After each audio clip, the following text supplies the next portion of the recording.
Eh bien, bonjour à toutes et à tous. Pour cette vidéo, je vais vous parler des séries des années 80 jusqu'au rachat total par Fiat de Ford, qui va devenir donc New Holland. Je vais vous parler exclusivement des modèles européens.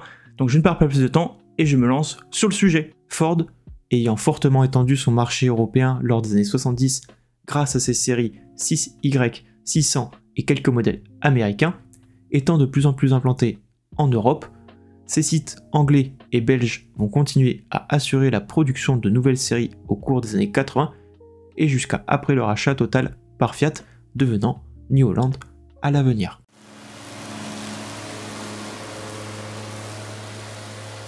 Ford a continué à améliorer ses petits et moyens modèles.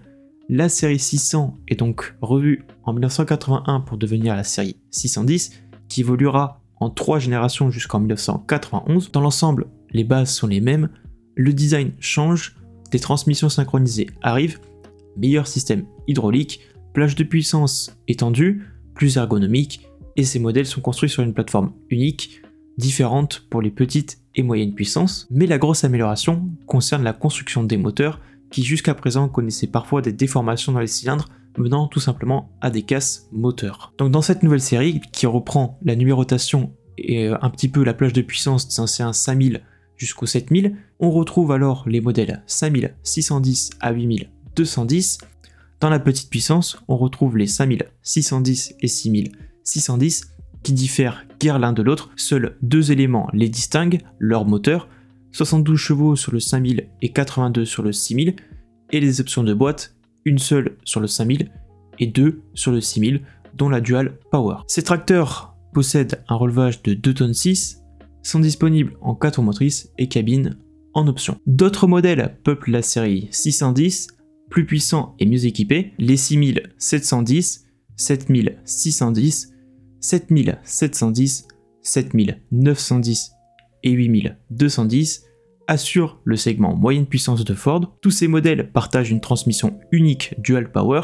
La Dual Power, que je rappelle, c'est une boîte à gamme PowerShift avec doubleur sous charge, relevage de 4 tonnes 2, prise de force PowerShift et cabine chauffée-ventilée de série. Les 6710 à 7710 sont motorisés par le même 4 cylindres, turbo-compressés sur les 7610 de 95 chevaux et 7710 de 97 chevaux. Le 6710 fait 82 chevaux. Les 7910 et 8210 ont eux un 6 cylindres atmosphérique tiré des 8 et 9000 qui ont été beaucoup utilisés ce moteur de 97 et 110 chevaux. Lors de cette période, arrive une série bien connue de chez Ford, les TW. Les TW ont évolué en plusieurs versions, conçues pour répondre aux besoins de grande puissance, couvrant généralement une plage de 120 à 190 chevaux grâce au moteur encore une fois des 8 et anciens 9000, sur lesquels ils sont aussi développés.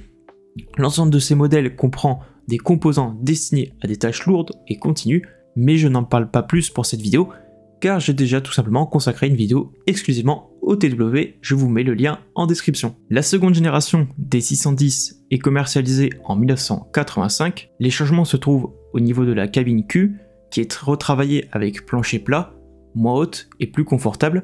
Les 4 cylindres sont maintenant uniquement en transmission Dual Power et les réservoirs des 5610, 6610 et 7610 sont portés à 150 litres avec la cabine. Des changements plus importants arrivent avec la troisième génération de 1988.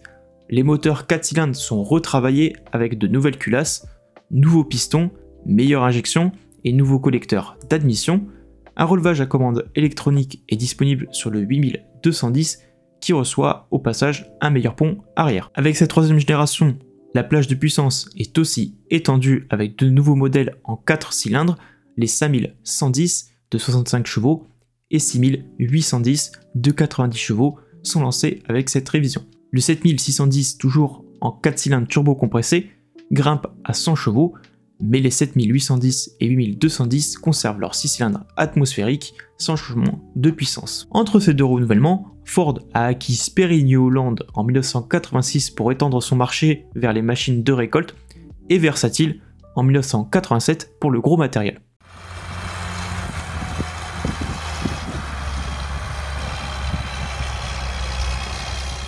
En 1990, les successeurs des TW sont commercialisés, la série 30 et ses 4 modèles grande puissance font partie des dernières conceptions purement Ford commercialisées jusqu'en 1993. Sur cette série, on retrouve donc un 6 cylindres unique, qui est encore une fois celui qui est utilisé depuis les 8000, disponible en 117, 132, 154 et 186 chevaux au travers des 8530 qui n'a pas de turbo, 8630, 8730 et 8830 qui gagne sa puissance grâce à un intercooleur. Deux options de boîte sont disponibles, la classique Dual Power et une nouvelle Full Power Shift travaillée avec Funk, disponible en version 40 km/h. La prise de force, en plus d'être Power Shift, est maintenant à activation électro-hydraulique.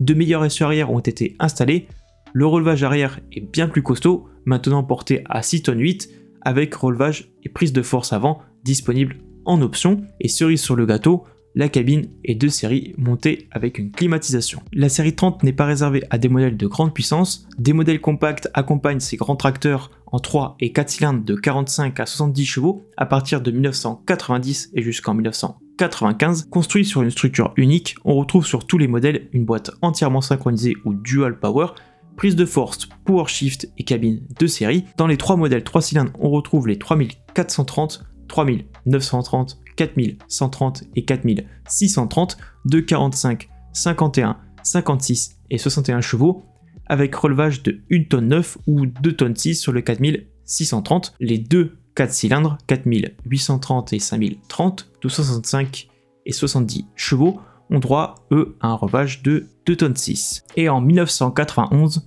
sort alors la dernière génération de tracteurs purement Ford, la série 40. Cette série reprend la numérotation et la plage de puissance des anciens 610 avec de nouveaux moteurs Ford Power Star pour les 4 et 6 cylindres, de nouvelles transmissions dont une Full Power Shift, prise de force Power Shift à activation électronique et amplificateur de couple à partir de 1993.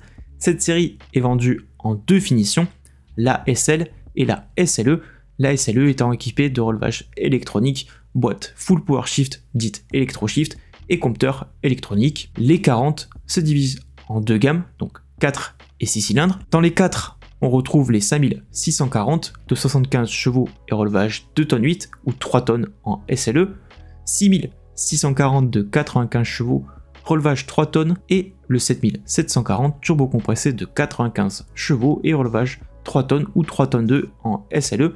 Ces trois modèles partagent 3 options de boîte, dont une unique en SLE. Ensuite, 3 modèles sont disponibles en 6 cylindres, le 7840 de 100 chevaux, seul à être disponible en version SL ou SLE, 3 options de boîte et relevage 3 tonnes 2 ou 4 tonnes 3 sur le SLE, le 8240 et 8340 qui sont identiques mis à part la puissance, donc 110 chevaux sur le 8240 et 125 sur le 8340 qui est turbo compressé, relevage 5 tonnes 9, ils sont vendus de série en finition SLE. Et cette série 40 termine sa carrière sous l'emblème de New Holland à partir de 1994, après le rachat total par Fiat, qui décide de fonder une marque unique. Le logo est celui de Fiat, la couleur bleue des tracteurs est de Ford, le jaune pour les machines de récolte est celui de Sperry New Holland, et New Holland est choisi pour nommer la marque. Après cette fusion, les constructions, comme chez tous les constructeurs qui fusionnent entre eux, seront donc communes. On retrouvera régulièrement des moteurs Ford Power Star sur les gros modèles de New Holland,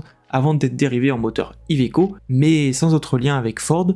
Le logo Ford apparaîtra encore quelques fois sur des séries comme la série 70 ou G de chez New Holland, ou la série 60 nommée M chez New Holland, avant de disparaître des calandres en 2000 pour des raisons de concurrence. Donc voilà pour les dernières séries qui ont peuplé les dernières années de Ford dans sa branche agricole.